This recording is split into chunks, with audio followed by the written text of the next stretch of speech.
এর সাথে সাথে আমরা জেলাগুলোতেও বিভিন্ন কার্যক্রম বা বিভিন্ন প্রোগ্রাম করব বাংলার মানুষের, বাংলার মেয়েদের সুরক্ষার জন্য। বাংলার মুখ্যমন্ত্রী পদত্যাগ অবশ্যম ভাবি, এবং বাংলার মেয়েরা বলছে যে বাংলার মেয়ের পদত্যাগ চাই। এবার মহিলারা যেভাবে 24 তারিখ 14 তারিখ রাত্রিবেলা যেভাবে রাস্তায় নেমেছিল, এই দৃশ্য আমরা পশ্চিমবঙ্গে অন্ততপক্ষে দেখিনি, জনজাগরণ এইভাবে পশ্চিমবঙ্গে দেখি। এমনকি আজকেও ডার্বি ম্যাচ উপলক্ষে ইস্টবেঙ্গল মোহনবাগানের সমর্থকদের জড়ো হওয়ার কথা ছিল, তাদের খেলা দেখতে যাওয়ার কথা ছিল। রাজ্য সরকার, এই নপুংসক রাজ্য সরকার সেই খেলাকে বাতিল করার কথা বলে এবং ডুরান্ড কর্তৃপক্ষ সেই খেলা বাতিল করতে বাধ্য হয়। পরবর্তী সময়ে যারা এর উদ্যোক্তা ছিলেন তাদেরকে পুলিশ ফোন করে হুমকি দেয় যে আপনারা জমা হবেন না। তারা যখন সীমিত সংখ্যায় সেখানে জমা হয়েছিল, পুলিশ তাদের উপর লাঠিচার্জ করে। মোহনবাগান এবং ইস্টবেঙ্গল দুই দলের সমর্থকরা ছিলেন, তাদের পাশে আমরা সর্বতোভাবে আছি এবং তাদেরকে আমরা লিগাল সাপোর্টও দেব। আমরা আমাদের লিগাল টিমকে অলরেডি তাদেরকে আমরা অ্যালার্ট করেছি, তারা পৌঁছচ্ছেন এবং লিগাল সাপোর্ট দেবে। তার সাথে সাথে আমাদের বিভিন্ন যে নেতৃত্ব আছে, জিএস লকেট চ্যাটার্জি থেকে শুরু করে আরো অনেক নেতৃত্বকে পুলিশ একের পর এক নোটিশ ধরাচ্ছে।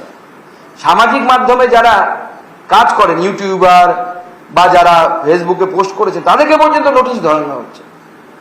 মমতা বন্দ্যোপাধ্যায় কতক্ষণ এইভাবে মুখ বন্ধ করে রাখতে পারবেন মানুষের? আজকে পুরো একটা নেক্সাস চলছে এই স্বাস্থ্য ভবনকে কেন্দ্র করে, এবং এর মাথায় রয়েছে এসপিডি নামের কোন একজন ব্যক্তি। আমি নামটা বলছি না, আপনারা সবাই ভালো জানেন। ডক্টর অভিক বলে একজন আছে, যারা পুরো দুর্নীতির র্যাকেট, এবং এই প্রাক্তন প্রিন্সিপাল, দুর্নীতির র্যাকেট স্বাস্থ্য ভবন থেকে চলে। এমনকি মেডিকেল কাউন্সিলে ডাক্তারদেরকে ব্যতিব্যস্ত করার জন্য ফেক কমপ্লেন করানো হয়। আমাদের কাছে তথ্য আসছে, ডাক্তারবাবুরাই জানাচ্ছে। তারা সেই চিঠি পাওয়ার পর তাদেরকে স্বাস্থ্য ভবন, এই কাউন্সিল থেকে আবার ফোন করে জানানো হয় যে আপনার বিরুদ্ধে কমপ্লেন এসেছে, আপনার যা কমপ্লেন এসেছে আপনি তো 2 বছর প্র্যাকটিস করতে পারবেন না, আপনাকে প্র্যাকটিস থেকে বিরত রাখা হবে। তাকে বলা হয় যে কম্প্রোমাইজ করতে হবে, 10 লাখ টাকা দিতে হবে, তবে আপনি এই আপনার সাসপেনশন উঠে যাবে বা সাসপেনশন থাকবে না। মানে পুরো তোলাবাজির একটা কারখানা করে রেখেছে। এবং এই এসপিডি ভদ্রলোক এতটাই প্রভাবশালী যে তার মেয়েকে চাকরি দেওয়ার জন্য ক্যাবিনেট করে পিজিতে একটি পোস্ট তৈরি করা হয়েছে। আগে কোনো তো পোস্ট ছিল না। তিনি মুখ্যমন্ত্রীর এতটাই ক্লোজ, মুখ্যমন্ত্রীর এতটাই কাছে যে তার মেয়েকে চাকরি দেওয়ার জন্য একটি ক্যাবিনেট করে বিশেষভাবে পোস্ট তৈরি করা হয়েছে নিউরো সায়েন্স ডিপার্টমেন্ট। আগামী দিনে সেগুলো আমরা তথ্য সব আপনাদের সামনে আনব। এই চরম অরাজকতা চলছে প্রত্যেকটি মেডিকেল কলেজে স্বাস্থ্য ভবনকে কেন্দ্র করে। এই স্বাস্থ্য ভবন ঘুঘুর বাসায় রূপান্তরিত হয়েছে, আর এই ঘুঘুর বাসাকে বিজেপি ভাঙবে।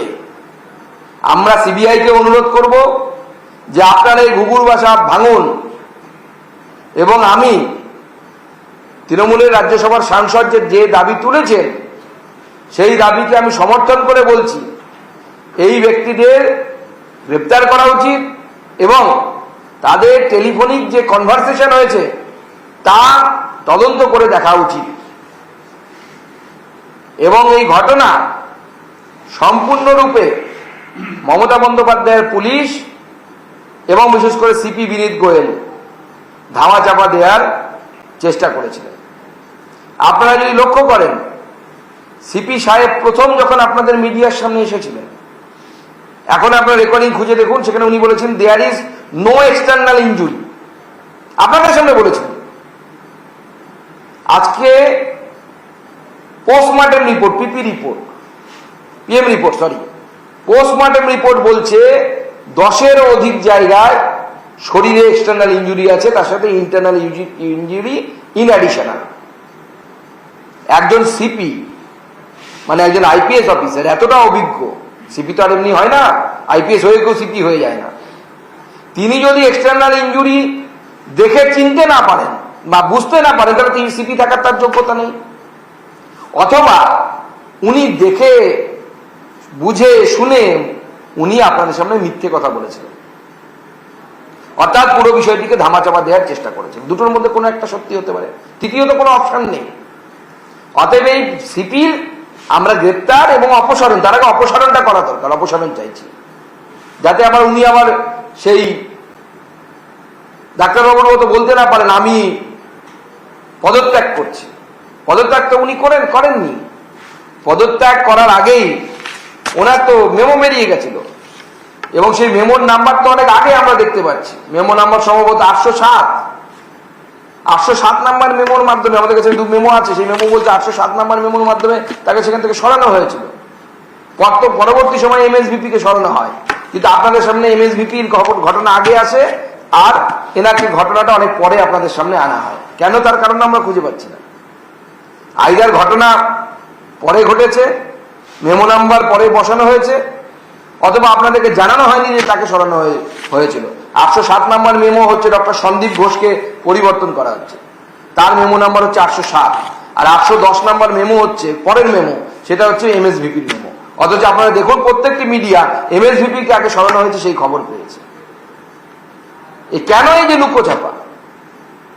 কেন পরিবারকে 3 ঘন্টা মেয়ের মৃতদেহের সামনে যেতে দেওয়া হয়নি, অথচ তাদের সামনে অন্যান্য ব্যক্তিরা তারা ওই সেমিনার হলে ঢুকছিল বেরোচ্ছিল, আলোচনা চলছিল, মিটিং চলছিল। একবার কেন সেই প্রিন্সিপাল, কি আক্রোশ যে আমার স্টুডেন্ট, সে যে রকমই স্টুডেন্ট হোক না কেন, তিনি তো ভালো স্টুডেন্ট, তার সে আমার প্রেমিসেসের মধ্যে এইভাবে ব্রুটালি মার্ডার আর রেপ হয়েছে, তাকে একবার আমি শ্রদ্ধা জানাতে আসবো না? একবার হাত জোর করবো না তার বাবা মার কাছে? কি এমন আক্রোশ ছিল, মেয়েটি কি এমন জেনে গেছিল যার জন্য সেই আক্রোশ বশত প্রাক্তন প্রিন্সিপাল সাহেব একবার মৃতদেহকে শ্রদ্ধা পর্যন্ত জানাতে আসেননি? এর তদন্ত হওয়া উচিত, কিন্তু আমরা যথেষ্ট সন্দিহান। রাজ্য সরকারের কাছ থেকে যে সমস্ত তদন্ত কিছুদিন পরে সিবিআই এর কাছে গেছে, প্রত্যেকটি তদন্তে আমরা দেখেছি ফলপ্রসূ রেজাল্ট আসেনি। তার কারণ হচ্ছে tampering with the available evidences. এবং এক্ষেত্রে আপনারা, আমি আগেও বলেছি আবার বলছি, এক্ষেত্রে কিন্তু সার্কামস্ট্যান্সিয়াল এভিডেন্সেস যেগুলো পাওয়া যায় সেগুলো হচ্ছে বায়োলজিক্যাল মেটেরিয়াল, সিমেন্ট হতে পারে, হেয়ার হতে পারে, স্কিন পার্ট হতে পারে।